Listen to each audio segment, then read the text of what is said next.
안녕하세요. 박경희 변호사입니다. 오늘은 사내 변호사가 어떤 업무들을 하는지 개관을 해 보도록 하겠습니다. 생각보다 사내 변호사가 하는 일이 굉장히 다양한데요. 여러분들이 잘 알고 계시는 계약 검토, 그리고 법률 자문, 그리고 소송 관리, 컴플라이언스 이런 업무들도 당연히 기본적으로 하고요. 그 외에 법무 기획 업무, 법무 행정 업무, 그리고 경우에 따라서 대관 업무나 감사 업무도 담당을 하게 됩니다. 계약 검토 같은 경우에는 비즈니스나 여러 가지 공통부서에서 올라오는 계약서들을 검토하고 그에 대해서 법률적인 의견을 드리게 되고요. 그리고 회사가 표준화해서 사용할 수 있는 계약이 있는 경우, 즉 예를 들어서 회사가 갑의 지위에 있어서 회사가 표준 계약을 만들면 여러 다수의 당사자들과 사이에서 체결을 할 수 있는 경우가 있는데요. 이런 경우에는 법무팀에서 계약을 표준화해서 비즈니스 분들이 편리하게 계약을 체결할 수 있도록 도와드리게 됩니다. 다음으로 법률 자문인데요.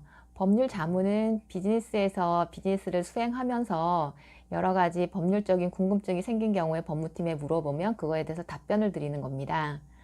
아무래도 회사다 보니까 기본적인 상법에 대한 자문을 하게 되고요. 그리고 상장회사 같은 경우에는 자본시장법이나 상법에 있는 상장회사 특례 규정에 대한 자문들도 하게 됩니다. 그리고 회사가 시장 내에서 독점적인 지위를 가지고 있는 경우에는 공정거래법상의 이슈들이 많기 때문에 공정거래법에 대한 자문도 많이 하게 되고요. 그 외에 일반적으로 계약을 통해서 사업이 진행되는 경우가 많기 때문에 계약의 해석에 대한 질의도 굉장히 많은 편입니다. 그리고 사내 변호사들이 기본적으로 인사 노무 관련해서 법률적인 이슈가 있는 경우에 이 부분들도 지원을 하게 되고요. 가끔이기는 하지만 세무상의 이슈가 발생하는 경우에도 그에 대해서도 지원을 하게 됩니다. 따라서 사내 변호사가 법률 자문을 하기 위해서 다루는 법령들이 생각보다 꽤 많이 있습니다. 또한 해당 회사에 특수한 법령들이 있을 수 있는데요. 금융기관들 같은 경우에는 자본시장법이 적용되는 경우들이 많고, 그 외에 제조회사 같은 경우에는 환경 관련 법령이라던가 해당 산업에 특수한 법령들이 적용되는 경우들도 많습니다. 그리고 요새 많은 회사들은 기본적인 비즈니스 외에 새로운 사업 기회를 발굴하기 위해서 여러 다른 회사들에 투자를 하는 경우가 많은데요. 이런 투자 프로젝트에 대해서도 법무팀이 지원을 하게 되고, 초기에 법률 실사부터 그리고 이후에 관련되는 투자 계약 검토까지를 지원을 하게 됩니다. 그리고 회사가 소송이 있는 경우에 법무팀에서 소송 관리를 하게 되는데요. 회사에 따라서는 법무팀이 일부 소송을 직접 수행하는 경우도 있고요. 그런데 대부분의 경우에는 외부 대리인을 선임하고 외부 대리인이 소송을 수행하되 법무팀이 외부 대리인을 관리하는 그런 방식으로 수행하는 경우들이 많습니다. 그리고 요새 많이 강조되는 업무들이 컴플라이언스 업무인데요. 회사가 지켜야 되는 여러 가지 법령들에 대해서 사전적으로 잘 지키는지를 확인하고 잘 지키지 못할 리스크가 있다라고 하면은 그 부분을 개선하는 것에 대한 의견을 주는 그런 업무들이 컴플라이언스 업무입니다. 그리고 자산이 5천억 원 이상인 회사 같은 경우에는 준법 지원인을 의무적으로 선임하도록 되어 있는데요. 준법 지원인을 선임해야 되는 회사 같은 경우에는 매년 준법 점검을 해서 그거에 대한 결과를 이사회에 보고를 해야 되고요. 그리고 준법 통제 기준을 제정하게 되는데, 준법 통제 기준에 따라서 연 1회 이상 전 직원을 대상으로 준법 교육을 실시하게 됩니다. 지금까지 일반적으로 법무팀이 하는 업무들을 살펴봤고요. 이 부분들은 이전에도 많이 알고 계셨을 거라고 생각을 합니다. 그 외에 제가 좀 더 추가적으로 말씀드리고 싶은 거는 법무팀의 중요한 업무 중에 하나가 법무 행정 업무입니다. 법무 행정 업무라고 하면은 제일 중요한 거는 회사가 선임한 외부 법무 대리인들을 관리하고 그들한테 지출하는 법무 수수료들을 관리하는 업무이고요. 그 외에 법무 IT 시스템을 개발하거나 개발된 법무 IT 시스템을 관리하는 업무도 포함이 되고요. 경우에 따라서는 법무팀에서 인간 관리를 하는 경우도 있습니다. 그리고 법무 관련한 통계, 예를 들어서 이번 달에 계약서를 몇 건을 검토했다. 그리고 이번 달에 법무 관련 수수료는 얼마가 나갔다. 이런 것들에 대한 통계 작성 업무도 하게 됩니다. 그 다음에 제가 말씀드리고 싶은 업무는 법무 기획 업무인데요.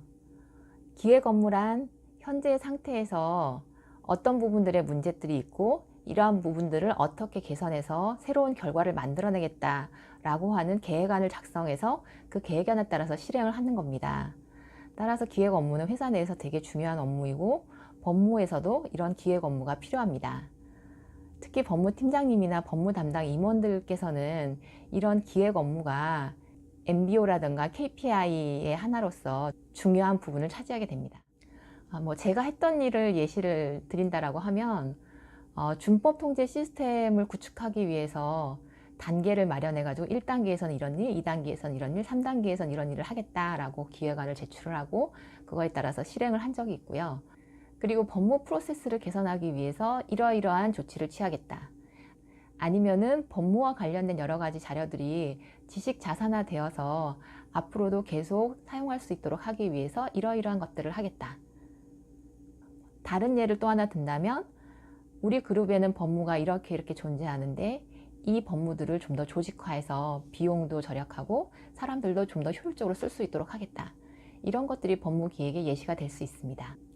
그 다음에 말씀드리고 싶은 부분은 대관 업무입니다.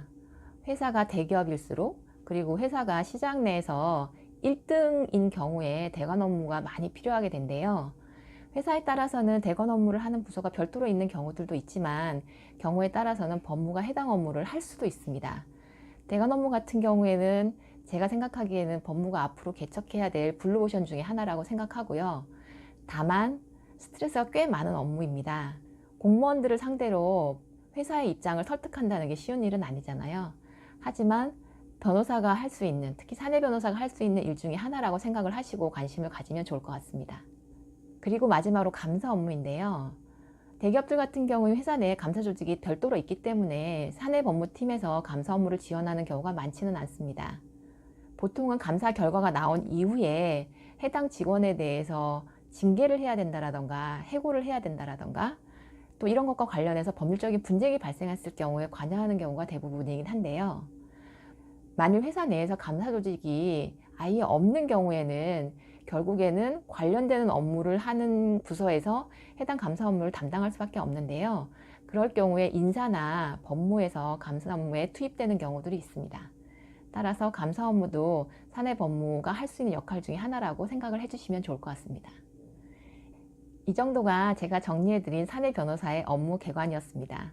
생각보다 굉장히 종류가 많죠?